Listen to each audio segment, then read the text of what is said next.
ఒకప్పుడు శంకర్ సినిమా వస్తోంది అంటే ఆడియన్స్ లో ఆ ఎగ్జైట్మెంట్ వేరు. వెండి తెరపై ఏదో వండర్ క్రియేట్ చేస్తాడు అనే నమ్మకం. అందుకే హీరోలు, నిర్మాతలు అతని డేట్స్ కోసం క్యూ కట్టేవారు. ప్రేక్షకులు అతని సినిమా వస్తోందంటే కళ్ళలో ఒత్తులేసుకుని ఎదురు చూసేవారు. కానీ ఇప్పుడు శంకర్ వేరు, ఆయన సినిమా లైట్ అంటున్నారు. నిర్మాతలు మాత్రం గజగజ వణికిపోతున్నారు. ఒకప్పుడు శంకర్ రేంజ్ ఏంటి అనేది ఇప్పుడు కొత్తగా చెప్పుకోవడం విడ్డూరంగా ఉంటుంది.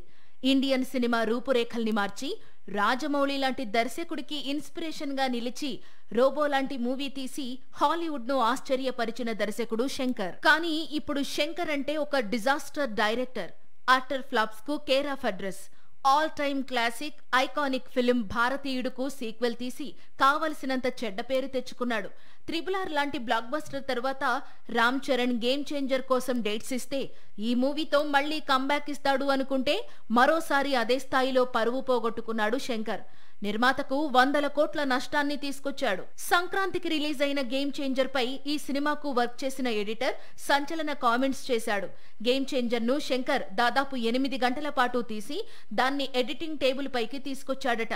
అప్పటికే ఆ మూవీని దాదాపు 3 గంటలకు ట్రిమ్ చేసి ఇక శంకర్ తో తన వల్ల కాదని మరో ప్రాజెక్టుకు వెళ్లిపోయాడట ఎడిటర్ షమీర్.